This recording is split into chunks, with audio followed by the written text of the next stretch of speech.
नमस्कार दोस्तों, आज मैं आपको राजा विक्रमादित्य के विषय में बताने जा रहा हूं, जिन्होंने भारत को सोने की चिड़िया बनाया। लेकिन उससे पहले आप हमारे चैनल को सब्सक्राइब जरूर करें, जिससे आने वाले वीडियो के विषय में आपको जानकारी मिलती रहे तथा बेल आइकन को प्रेस करना बिल्कुल ना भूलें। दोस्तों, बड़े दुख की बात यह है कि आज हम लोग राजा विक्रमादित्य के विषय में केवल शून्य के बराबर ज्ञान रखते हैं और उनके बारे में ना तो हम पढ़ते हैं ना इतिहासकारों ने लिखा। पर उनके राज्य को, उनके काल को स्वर्णिम काल या स्वर्णिम युग कहा गया। राजा विक्रमादित्य के पिता गंधर्व सेन थे और राजा विक्रमादित्य उनकी सबसे छोटी संतान थे। कहते हैं कि राजा विक्रमादित्य अत्यंत प्रतापी थे और उन्होंने भारत की संस्कृति का पुनः उत्थान किया। आज देश की जो संस्कृति है वह विक्रमादित्य के कारण है और उसका अस्तित्व जो है वह राजा विक्रमादित्य के कारण है, क्योंकि अशोक मौर्य ने अपना धर्म बौद्ध कर लिया था और बौद्ध बनकर उसने लगभग 25 वर्ष तक शासन किया। तब तक भारत में सनातन धर्म लगभग समाप्त हो गया था।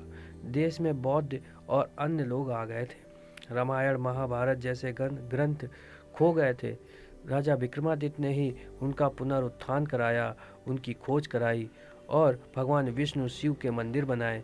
सनातन धर्म को बचाने वाले एक ही थे, राजा विक्रमादित्य। 9 रत्नों में से दास ने अभिज्ञान शाकुंतलम लिखा, जिसमें भारत का इतिहास है। अन्यथा भारत का इतिहास क्या होता मित्रों, आप समझ सकते हैं। आज हम भगवान श्री कृष्ण, भगवान राम को खो चुके होते। हमारे ग्रंथ ही भारत में खोने के कगार में पहुंच गए थे। उस समय उज्जैन के राजा भर्तृहरि ने राज छोड़कर गुरु गोरखनाथ से दीक्षा ले ली थी और वह तपस्या करने जंगल में चले गए थे। तब उनके छोटे भाई विक्रमादित्य ने राज को संभाला।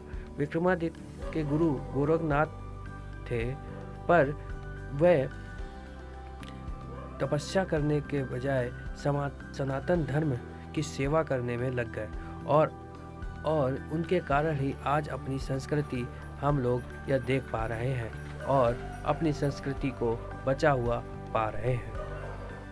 राजा विक्रमादित्य ने सनातन धर्म को तो बचाया ही, साथ में उन्होंने भारत को स्वर्ण युग और भारत को सोने की चिड़िया बनाया। कहते हैं कि राजा विक्रमादित्य का समय भारत के लिए स्वर्ण युग था और उस समय भारत स्वर्णिम काल से गुजर रहा था। राजा विक्रमादित्य के समय भारत का कपड़ा विदेशी व्यापारी खरीदते थे और वह कपड़े के वजन के बराबर सोना देकर जाते थे। भारत में इतना सोना आ गया था कि उस समय सोने के सिक्के चलने लगे थे। यदि आपको विश्वास ना हो तो आप गूगल में जाकर देख सकते हैं। कैलेंडर में जो विक्रम संवत लिखा आता है वह भी राजा विक्रमादित्य द्वारा ही स्थापित किया गया था।